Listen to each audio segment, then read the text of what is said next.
Donc maintenant, nous allons voir le troisième type des jointures externes qui est le left join. Donc pour une jointure, on va appeler une jointure externe gauche. Donc left pour gauche. Et donc dans le langage SQL, cette commande left join ou ce type de jointure left join est un type de jointure entre deux tables qui permet de lister tous les résultats de la table de gauche, même s'il n'y a pas de correspondance dans la deuxième table qui est la table de droite.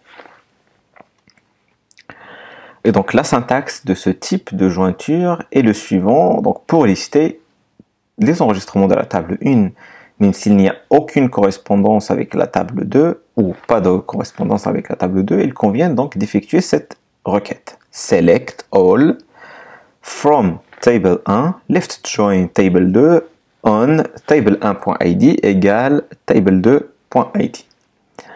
Donc cette requête est particulièrement intéressante pour récupérer les informations de la table 1 tout en récupérant les données associées même s'il n'y a pas de correspondance avec la table 2. À savoir, s'il n'y a pas de correspondance, les colonnes de la table 2 vaudront la valeur nulle. Donc passons à MySQL Workbench pour voir plus en pratique comment créer ce type de jointure et comment elle se comporte. Donc pour cet exemple de left join, nous allons donc essayer de faire un exercice qui nous permettra donc de répondre à la question suivante. Quels sont les films que j'ai dans ma liste de films, mais qui n'est plus dans mon inventaire, c'est-à-dire dont le stock est vide. Et ça répond à une question que plusieurs magasins peuvent se poser, c'est-à-dire qu'ils ont dans leur catalogue un certain nombre de produits, mais ces produits ne sont plus en stock, et donc pour suivre le stock des produits, on peut utiliser donc les jointures externes pour avoir ce genre d'informations. Et donc pour répondre à cette question ici, nous allons utiliser deux tables. Donc la table film qui contient donc la liste de tous les films dans notre catalogue, et on va utiliser aussi la table inventory qui contient donc des informations sur notre inventaire, c'est-à-dire notre stock. Donc commençons par inspecter ces deux tables. Donc pour la table film, on va exécuter pour voir ces résultats. Donc dans la table film, on a une colonne film ID, le titre du film, une petite description sur le film, ainsi que d'autres informations plus ou moins utiles dans cet exercice. Mais nous, ce qui nous intéresse ici, c'est le film ID et le title. Maintenant, allons voir la table inventory, de quoi elle est composée. Donc j'ai oublié le N ici. Voilà, et donc dans notre table inventory, on a un inventory ID. Donc ça c'est pour chaque stock, et là un ID. Ici le stock peut être dans chaque magasin, on peut avoir plusieurs stocks. Et donc la deuxième colonne est le film ID qui correspond donc à notre film, et le store ID qui correspond au magasin, donc à l'ID du magasin. Et par exemple ici dans cet exemple, vous voyez que le magasin dont l'ID est égal à 1, on a 4 stocks. Donc voilà, et bien sûr cette colonne last update. Donc ici nous, ce qui nous intéresse, c'est film ID. Donc c'est la colonne avec laquelle on va réaliser notre jointure, et l'inventory ID donc qui va nous permettre de voir si notre film est disponible dans l'inventaire ou pas. Donc commençons par la création de cette requête. Donc on va prendre la colonne film ID de la table film. On va prendre donc le titre du film de la table film et on va retourner aussi l'inventory ID .inventory ID. Voilà. Et c'est là on va donc from spécifier donc notre table film et outer ou bien lift join, et c'est là on va indiquer notre table numéro 2, et ici on va spécifier donc la condition donc que cette jointure doit vérifier. Donc inventory voilà point film ID doit être égal à film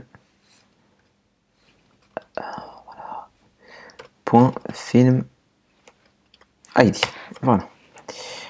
Donc ici, je vais réaliser une jointure entre la table film et la table inventaire en utilisant la colonne film ID.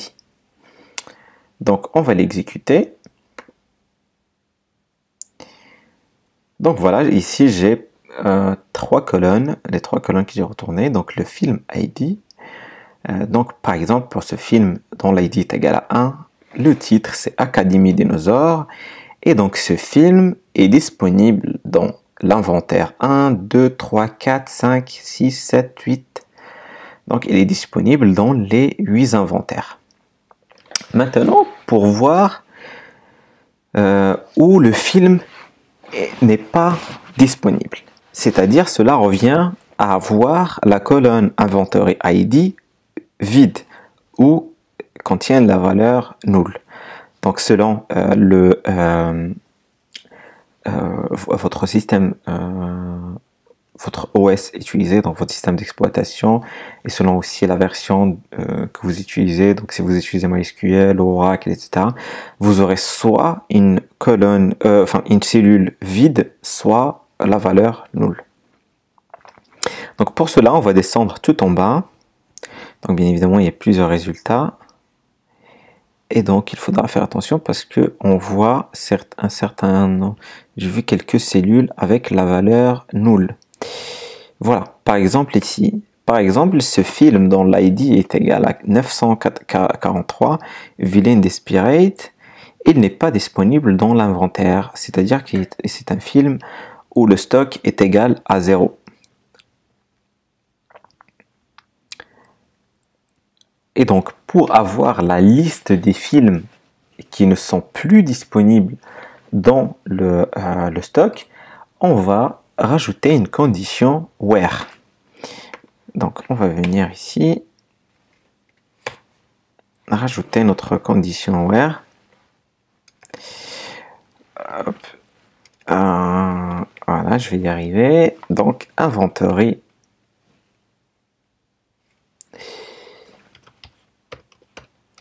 Tac, inventory.film ID is null.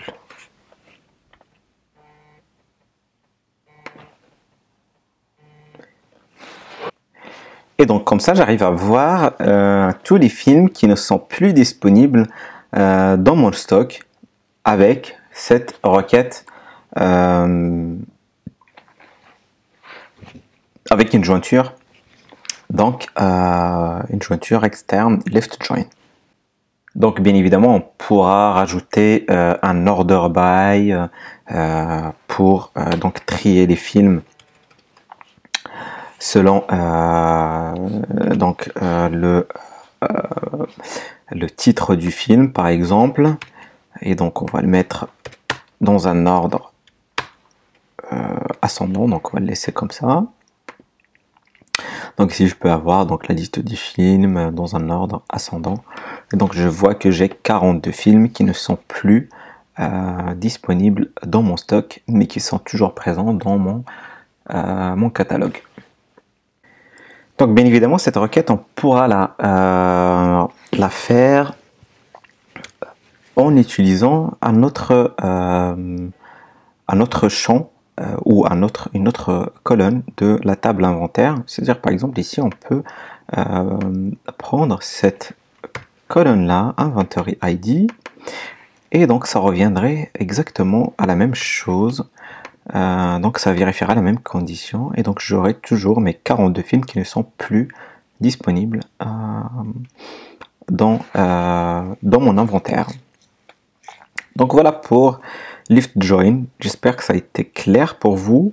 N'hésitez pas à refaire cet exercice de votre côté et n'hésitez surtout pas, si vous avez des questions, à me les poser. Je me ferai un plaisir de vous répondre. L'objectif ici est que vous compreniez ces notions parce que ce sont des notions très importantes dans SQL qui vous faciliteront l'utilisation de cet outil.